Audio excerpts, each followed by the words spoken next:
Welcome to another episode of Planet Possible. We're delighted to be back with you with more insightful guests and evidence-led discussion about topics that are critical to the way we manage our water and environment. A huge thanks to Bwlb, who are our season sponsor for season 4, and you'll hear a little bit more about Bwlb later, and we're really grateful for their support. If you're new to Planet Possible, I'm Niki Roach, and alongside being a passionate advocate for all things water and environment, I'm a fellow of CIWEM, which is the Chartered Institution of Water and Environmental Management.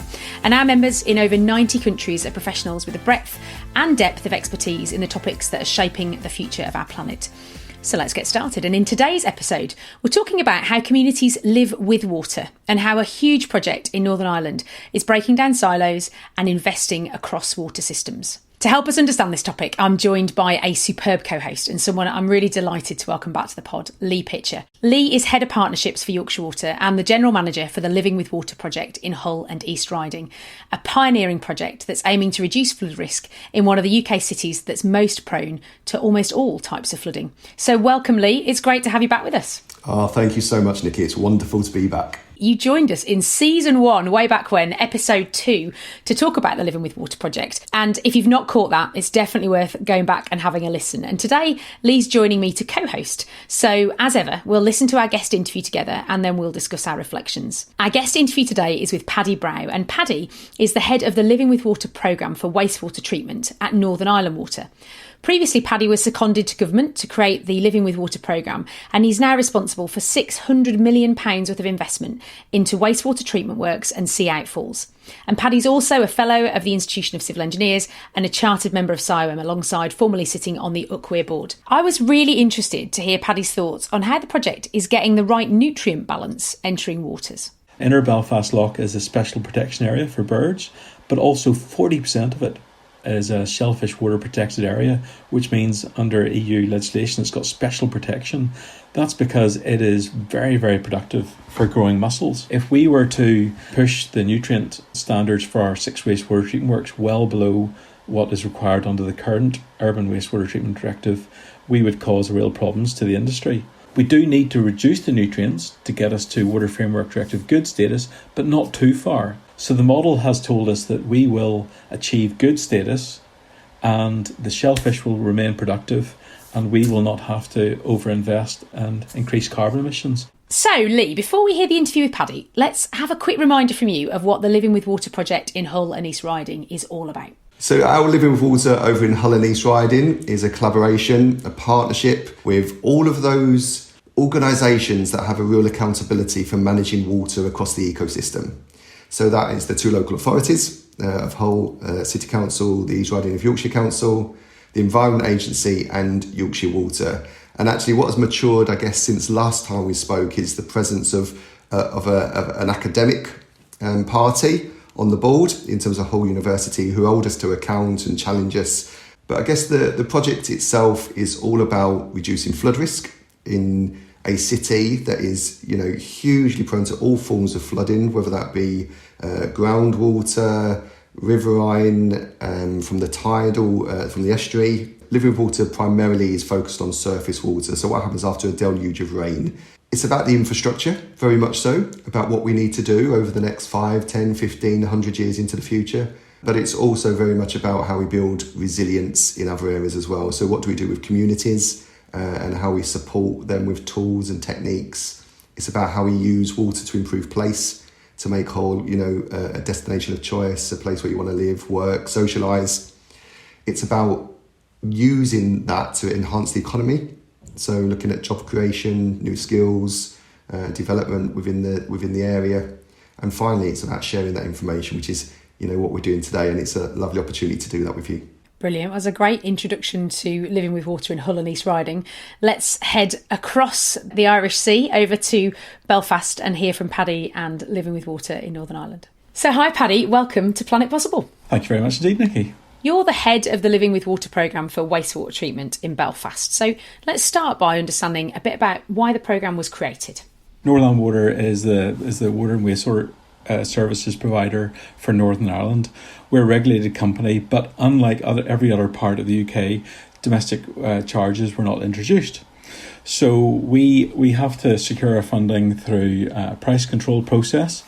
But then the customer element of that is paid by government, and really they use that to define, or they used to use that to define how much capital funding they were going to give us for a price control period. And so we were preparing our PC15 business plan, which would cover 6 years in 2013 to 2014, doing all the work. And really we realised at that point that yet again we weren't going to have enough money to even start work addressing some of the drainage and wastewater needs of Greater Belfast. And we realised that that was going to have profound implications for the economy in about 5 years' time. So we communicated that to government, and the money that we were going to be given for that price control period in terms of capital could not be increased, or they weren't prepared to. So we got together with stakeholders and thought, right, what are we going to do? We cannot be in this situation again in 5 years' time. And so we decided to split out all of the investment that would be needed for Belfast in drainage and wastewater and call it something different. Try to achieve something more than just what a water and wastewater company would do. And so we wrote a paper to the Northern Ireland Executive proposing that they create this plan for Greater Belfast, at that stage calling it a big, long technical name, would do something different, which was that we would try and address all of the problems that Belfast had with water and drainage, because as a water company, we're responsible for pollution from our networks and treatment works, etc., and out of sewer flooding, but we're not responsible for surface water flooding or flooding from the sea or flooding from rivers or whatever. And those are all big issues in Belfast, and they also were not being addressed. So we said, if all the people who are responsible for all aspects of flooding and all aspects of environmental management for the water side were to get together, we could address all of these issues together at lower cost. That's what we proposed. So we wrote a paper to the Northern Ireland Executive. They said, yep, they liked it. And then we were asked to set up what became the Living with Water programme in 2015. And give us a feel for the scale of the programme. So what are you trying to achieve and over what period of time? Okay, well, it's pretty large. The area served by the catchment is about 500,000 people. That's about a quarter of the population of Northern Ireland. And so that's all of the Wastewater Treatment Works catchments that discharge into inner Belfast Lough. The plan is written, the plan has been approved by the Northern Ireland Executive at the end of 2021. And under that, we will invest £1.4 billion over 12 years. And it'll see us building huge sea defences to protect the city centre of Belfast from flooding from the sea. It'll see us upgrading water courses, maybe building some new ones. It'll see the 6 wastewater treatment works that serve the area all upgraded. Some major pumping stations replaced. One of them is 25 metres diameter, 25 metres deep. It'll see some new tunnels built. It'll see 4 huge sea outfalls built. So it contains all aspects of water and environmental management. It's really exciting to be part of. So when did you actually kick off? Are you underway yet? In terms of capital delivery, we are well underway. So it took quite a while to set it up. I was seconded to government for 2 years to find what was the scope going to be and the boundaries and how we were going to go about it. That took a couple of years to get everything up and running. Under the Living with Water programme, we've already invested over £20 million on networks. We've already done an intermediate upgrade of Belfast Wastewater Treatment Works. We've spent over £10 million on modelling. Just before Christmas, we were able to appoint the integrated team who are going to do the early contractor involvement to finish the business case for Belfast Treatment Works and actually then move on to deliver it, which will be £150 million on just one project. We are well and truly underway. And you talked a little bit about some of the partners and at the beginning, bringing together people that are responsible for parts of the system beyond Northern Ireland Water. So who else are you working with? Who else is involved in the Living with Water partnership? Well, unlike England and Wales, where there's main rivers and ordinary water courses looked after by EA and local authorities, we have a simplified system here where water courses are either designated and looked after by DFI rivers, or they're not designated because they're not significant enough. DFI rivers? Who are DFI rivers? DFI rivers is Department for Infrastructure, is the department in Northern Ireland which actually owns Northern Water. It actually also owns the road network and manages it under part of DFI called DFI Roads. It's also the part of government which looks after water courses. So there was rationalisation of government departments in Northern Ireland in, I think it was 2016, and under that, All of these parts of government were brought together under one department, the Department for Infrastructure. And so really in Northern Ireland we have no excuse for not being completely joined up, because the part of government that looks after the watercourses, that looks after the roads and that owns Northern Ireland Water is all the Department for Infrastructure. Helpfully enough, the programme for government at the time had a real drive to focus on outcomes rather than outputs.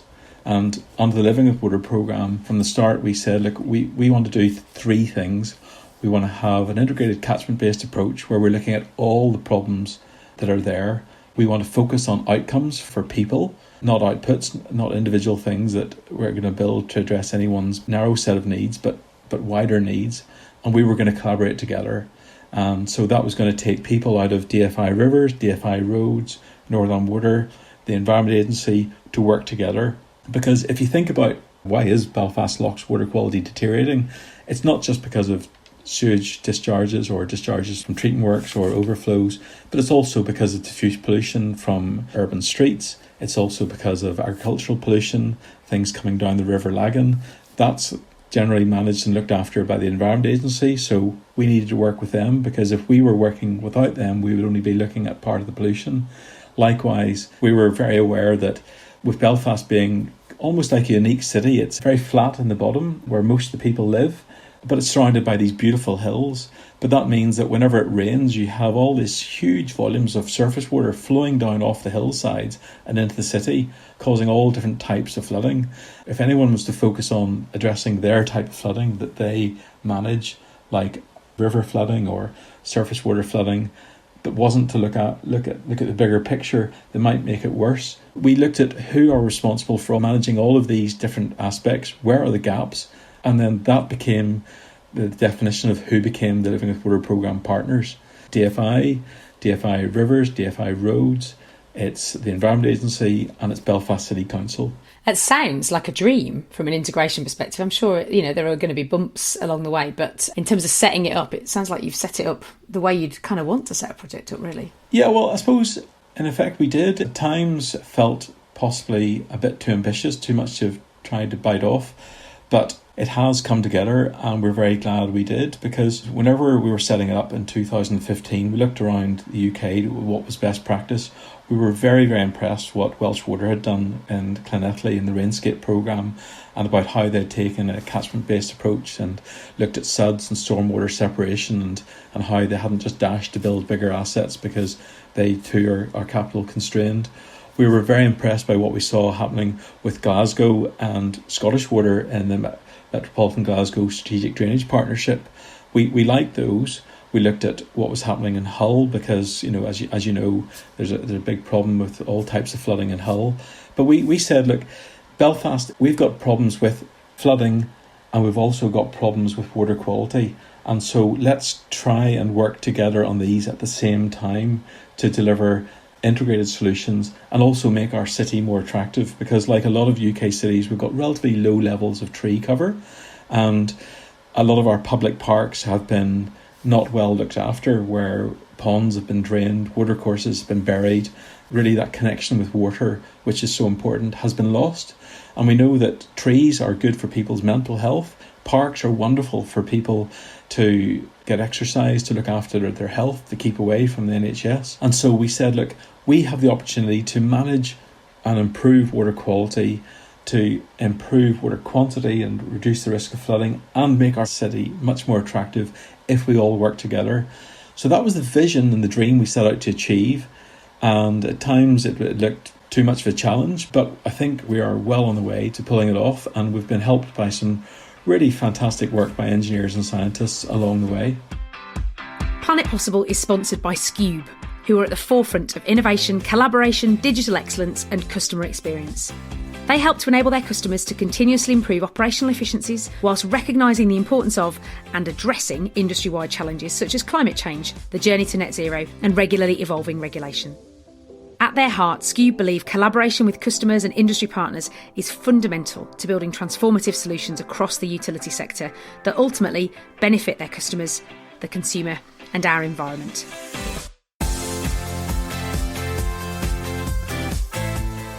So let's talk a little bit about the specifics. I'm really interested, as ever, in how it's actually going, some of the successes. I mean, give me a feel for some of the work that you've already delivered and what's gone well. Well, one of the successes was that we decided to do integrated environmental modelling. An organisation called AFBI, the Agricultural Food and Biosciences Institute, which is actually owned by DERA. We worked with them to build a suite of models that would understand every single field in the catchment of the River Lagan that drains into Inner Belfast Lough, what nutrients are on it, how does the rain interact with those nutrients, how do they move down through the watercourse, what bacteria do they pick up as they come into the watercourses, how does that bacteria die, and then when it gets to Belfast Lough, how does it interact with the shellfish industry which is there. What nutrients do they absorb? What bacteria do they absorb? From those models, we understood the source apportionment, and then we could start to work out what are the most cost-effective solutions. That had been done in some other catchments in a smaller way to test the theory, but never really applied at scale to really inform the scope of solutions. And that's been fantastic because it's helped us understand that actually if we drive nutrients too low, we will actually have a detrimental impact in the shellfish industry. Inner Belfast Lough is a special protection area for birds, but also 40% of it is a shellfish water protected area, which means under EU legislation it's got special protection.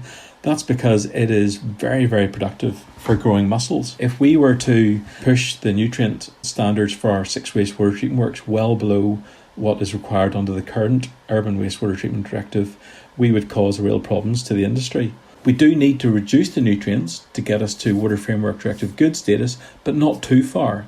Now that was good for us because we know that if we were to go beyond total nitrogen standards of 10, we might need to start doing some really major investments to drive that down. Things like methanol dosing, which would just not be sustainable.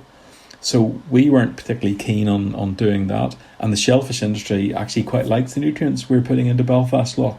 So the model has told us that we will achieve good status and the shellfish will remain productive and we will not have to overinvest and increase carbon emissions. However, it's not all rosy. The modelling has told us that for two of our works, our biggest treatment works, we do need to install tertiary treatment to reduce bacteria, because no matter what we tried in terms of sustainable solutions and longer outfalls, we just couldn't achieve the water quality that the shellfish water protected area requires. But helpfully, still being positive, at one point we thought we were going to have to put UV disinfection on 5 of the 6 wastewater treatment works. We only have to install it on 2. And as well, we thought at one point we were going to have to spend £250 million on sea outfalls. But the modelling has helped us understand that actually we need to only invest about half of that. So we've got some really big savings are coming through by the fact that we have an unparalleled understanding of how every raindrop flows through the system, from the hills to how it gets to the sea, and where pollutants occur, who's responsible for them, how they move through the system, decay and are dispersed. And it's really helping us optimise our solutions. Fascinating to hear about diffuse pollution being modelled in that way. I'm interested in road runoff. And obviously when we think about storm overflows, we think about surface water and all of the kind of feeds that go into that. Are you thinking about road runoff and the kind of microcontaminants that come from that alongside bacteriological and nutrients as well? Is that something you've picked up? Well, I think there's just been generic parameters that put in for the pollution that comes off roads. We haven't done a detailed study on microplastics or material from tyres. The key factors that we have got to address for Belfast are too much nutrients, specifically nitrogen, and too much bacteria. We know that Northern Water is responsible for a huge amount of both. We're responsible for 50% of the bacteria in Inner Belfast Lough and 80% of the nitrogen. Those are the main things we've been focusing on. The problem about roads really is that, unfortunately, like a lot of UK cities, in urban environments in Northern Ireland, a lot of the road network is connected to the combined system. And that's just not sustainable, because that means that during rainstorm events, it drives a lot of the unsatisfactory overflows, which push out the pollution. And the system in Belfast has got way too many overflows. We think we should have 150. We've got 350 overflows in the Greater Belfast catchment, and they're categorised by the Environment Agency as either being green, amber or red. Amber and red both need investment red is a priority.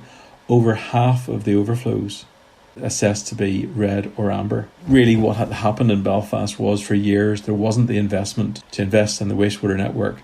So whenever out of sewer flooding occurred, which is one of the worst things that can happen to any family, another overflow was created to solve that problem cheaply and quickly, but there wasn't the investment in the network to improve it, or more importantly to do storm separation. So really one thing to look at under the Living with Water programme is, in time we will go from an acceptable amount of wastewater that is collected in the network or arises in the network being lost to the environment to that really reducing over time, and it'll become a much more sustainable network because we've really embarked on a process that will lead to a separated system where a lot more of the stormwater will go straight to rivers and straight to the sea rather than coming through the combined sewage network. We talked about 1.4 billion, I think you said at the start of the pod, which is a ginormous piece of investment. I mean, how on earth do you convince politicians and those who hold the purse strings to release that kind of funding? And how do you convince them that it's more of a priority than some of the other things that they might be looking to fund, like, I guess, healthcare or transport and so on and so forth? That's a very good question. For many years, we had just simply done our best to try and work with the investment we had. But then alarm bells were starting to ring, not just by Northern Water, but by the Environment Agency, because the water quality in Belfast Lough was declining, that the shellfish beds, which most of which had been Class A or Class B, were starting to move to Class C. And you could see how the map was changing as the contour of the Class C beds, where the water quality doesn't meet the standard, was moving out down the loch. Also, you had Northern Water's treatment works moving to a period from being stably in compliance to, at times, struggling to comply and not complying. We brought that home to the people we were speaking to, the elected representatives, whenever we explained that Belfast Treatment Works, every single part of the main process streams, primary tanks and final tanks, was required to maintain compliance. And if we needed to take any part out to do any essential maintenance, the works would be non-compliant. And we did have some storms that caused the works to move into non-compliance. One of the pumping stations failed because it was just completely capped out 3 times in a year and flooded 20 houses. And another thing happened, a big new park opened, and yet people couldn't go too close to the river because it was full of sewage from 21 overflows. Whenever we started the Living with Water programme and the modelling, it soon became apparent how much risk there was from out of sewer flooding across parts of the city. And so we had to respond to that. There's a saying in child protection, which is, I think you can't unlearn what you've learned. So once we did the modelling and we understood the risks of pollution and flooding because of our network and our treatment works not having the capacity they needed, we had to respond by saying we can't permit new connections. Because if a developer came to us and said, look, I want to build 200 houses, and we could say, well, actually, we know in these houses, these existing houses, that will take out of sewer flooding, which affects your garden, to now being up to your kitchen worktops, we couldn't say yes. So we started to impose restrictions on new connections, which have actually now extended to most of the Living with Water programme area. So a quarter of Northland's population under the Living with Water programme area now, development, new connections are constrained until we provide additional capacity. That was done for all the right reasons, but that actually did drive a focus on the fact that infrastructure is critical for the city to grow.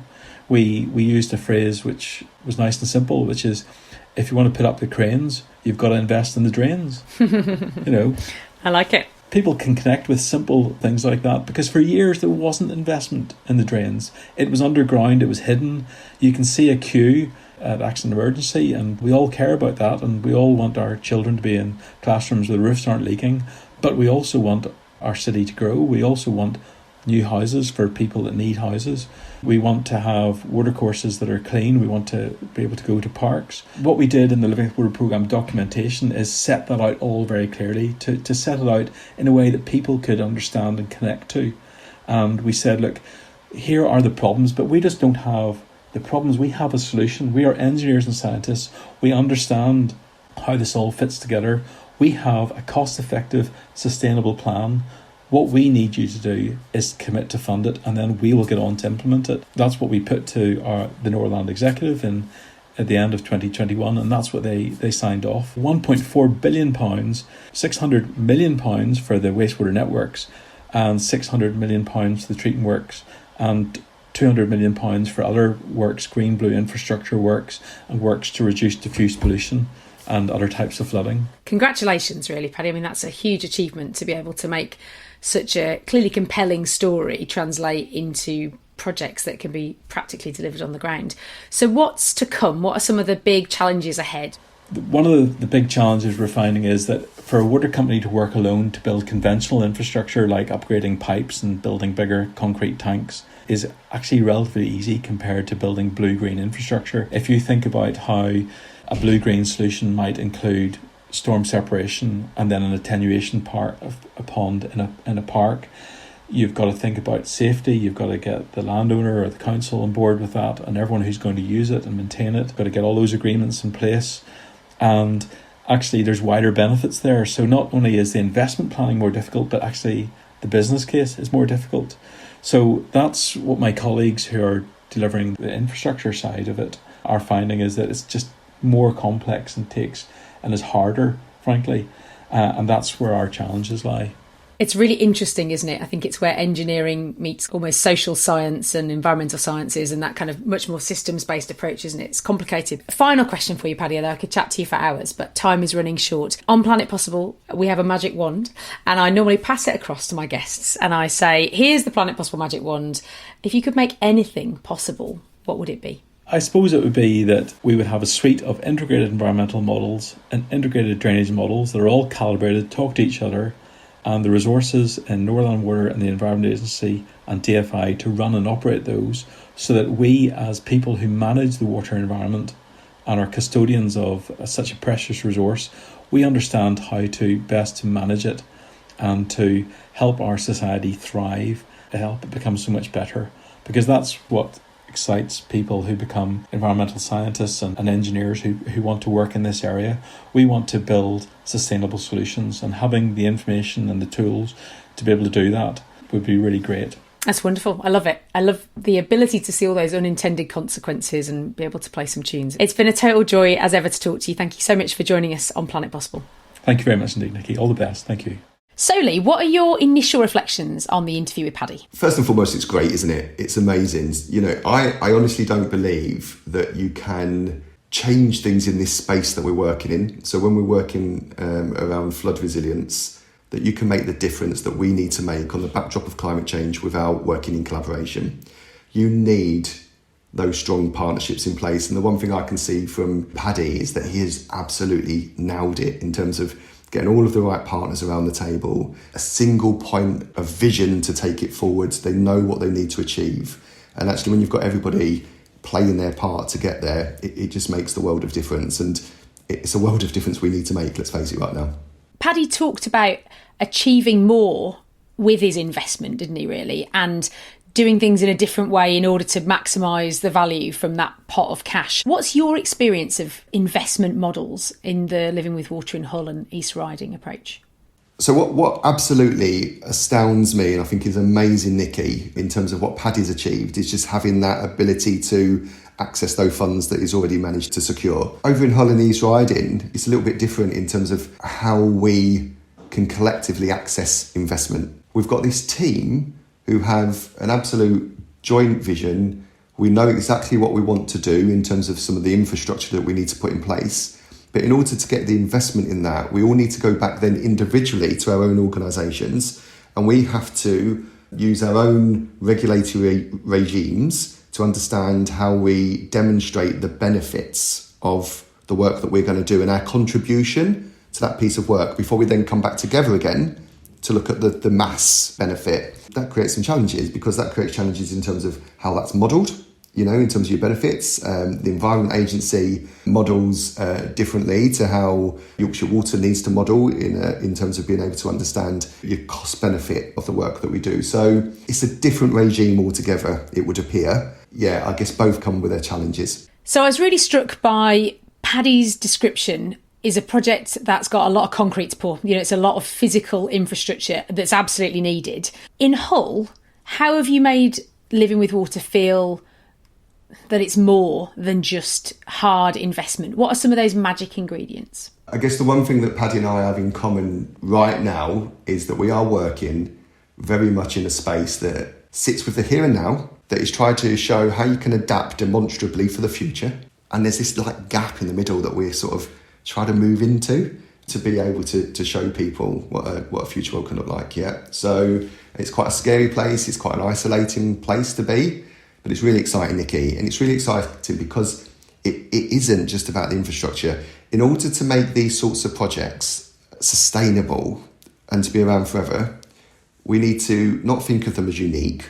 We need to think of them as the norm, yeah? And the way that you do that is start to change the culture, people that you work with and the communities you work with. So you're moving from traditional to a new place. So we have spent a lot of time working with schools and in education, because what we want, a load of new environmentalists of the future, children that want to work in this space in the future, a new generation of green-blue engineers, for example. So we've got lessons in primary schools, part of the curriculum, and Living with Water part of the curriculum, that all of the schools in Hull, in East Riding and beyond that now actually can sign up to. It's backed up by assemblies. There's a load of materials for that. And it just starts to get children excited about what we do and also to start to teach them stuff. But what we're also aware of is that, we are a group of people in Living with Water who have a whole team, a whole host of people that are helping us build that infrastructure. But actually, we kind of need to be challenged because we've got our traditional thinking that we've had for the last 10, 20, 30 years of the sort of the education and the careers that we've had. So we've done something really, really unique in Hull. I told you it shouldn't be unique, but I'm going to keep saying unique, in that we've created a flood manifesto. So that has involved the Young Children's Parliament. It has meant that 80 children from, I think it's about 25% of the schools in Hull, ranging from 11 to 18-year-olds, have come along and they have challenged us and scrutinised us, and they have created a flood manifesto that holds Living with Water to account for what it will deliver for the next 5, 10, 15, 20 years. Because we are delivering that for them. We're delivering that for their future. We're not doing it to people. The residents, the communities are working with us to develop the future state. Is that available? Can anyone access that Flood Manifesto? Yeah, most definitely. Yeah, so the Flood Manifesto is available on our website, so www.livewithwater.co.uk. Yeah. We'll pop a link in the show notes in that case, then. That'd be good to share with people. I'm really mindful that Hull is a city that is, in some places, has got quite a lot of economic deprivation. So alongside working with communities and physically investing, how are you helping the community itself be more resilient to flooding? Is that something that falls within the remit of Living with Water? Living with Water's got 5 pillars, really. So we're there to reduce flood risk. We're there to build community resilience, do that through place improvements, improving the economy and sharing knowledge. It's not at all just about the infrastructure. It is about how we work with the communities as well. And when I talk about work with the communities, I'm talking about co-creation with the communities.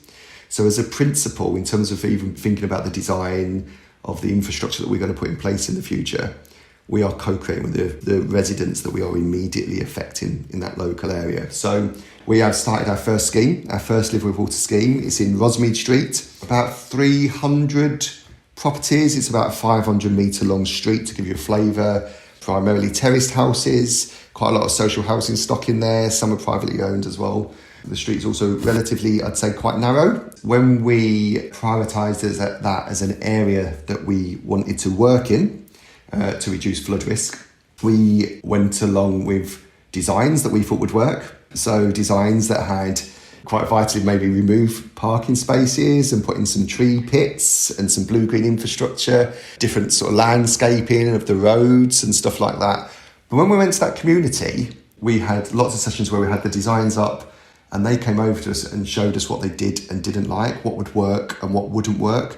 And that is vitally important, yeah, because we are trialling something new here in terms of what can stop flooding. And for that to be adopted by the residents, they need to buy into it. They need it to be something that they feel is part of their community.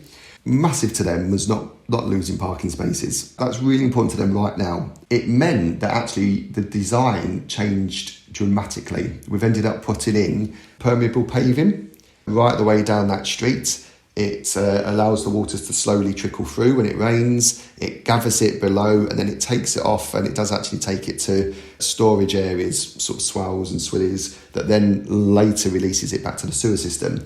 What's really great about this though, Niki, is that we've combined it with some work that Hull City Council's housing department were doing in terms of the frontages. So what we're going to see now is a street that is going to have a whole new road landscape that is going to look beautiful, but has this amazing effect of being able to reduce flood risk. But all of the housing stock and the frontages are going to be refurbished too. So it's going to just like transform that road. So when we talk about collaboration, co-creation, and what that then does to the economy and economic regeneration of that area, where those homes, you know, you would hope ultimately would make them be worth more, be more valued. It's just going to be awesome. So yeah, really chuffed with it. But not without its challenges, I've got to say.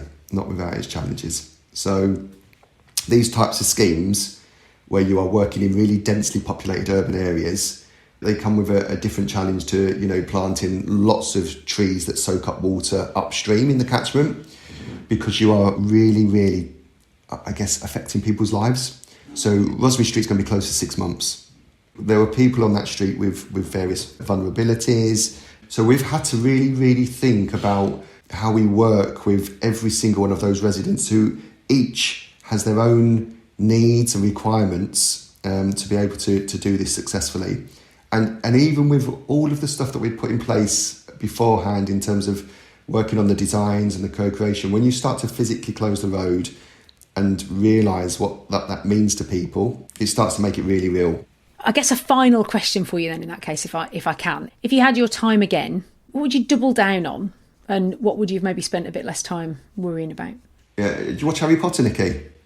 I have seen all of them and read the books. Okay. So, you know Hermione Granger's timer that allows her to go back in time and do about 10 different lessons at the same time? Yeah. Yeah, that is what I'd want. Yeah. I can't, it's blooming true. It's absolutely true. It's absolutely true. I'll tell you why, because I honestly think when you are talking about changing the future, which is what we're talking about here, and a new generation of blue-green infrastructure, it requires so much more time. It's kind of easy to build big concrete tanks. You know, we know how to do it. We've done it for 50 odd years. What is really difficult is really densely populated urban streets where you are putting in new blue-green type infrastructure.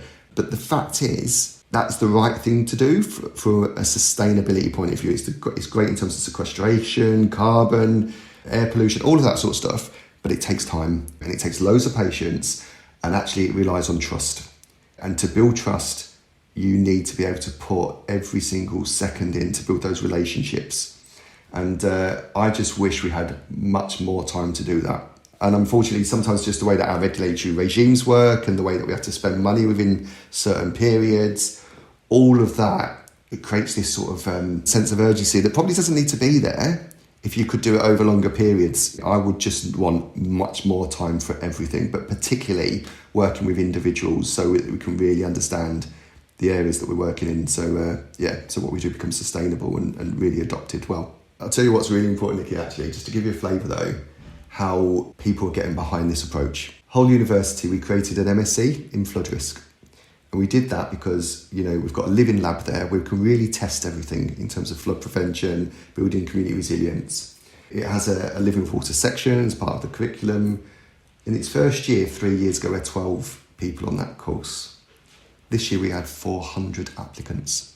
People want blue-green infrastructure, they want nature-based solutions, they want to learn about it, they want those skills for the future because they can see that that's exactly where it's going. I think it's about 60% of those people on that course are international students, so it's bringing in real diversity, different knowledge, but at the same time we've got lots of homegrown engineers of the future too, so it's fantastic. That's great. Oh, Lee, I wish we had got Hermione Granger's ability to go back and do lots of things at once, because time has once again flown by in our podcast, really. So Oh, it's a total joy. Thank you for joining us. I really hope that you've all found the conversation really insightful as well, and maybe given you something to think about in your world. So it just leaves me to say that don't forget to subscribe to Planet Possible on your usual podcast player to never miss an episode. And if you've got a second, do drop us a rating or a review too. I can't wait to share the rest of the season with you. And all that leaves me to say is a ginormous thank you to our wonderful guest today, Paddy Brow, and my excellent co-host, Lee Pitcher. Thank you, Lee. Thank you, Niki. It's always a pleasure. That's it, everyone. Stay safe, and we'll see you next time.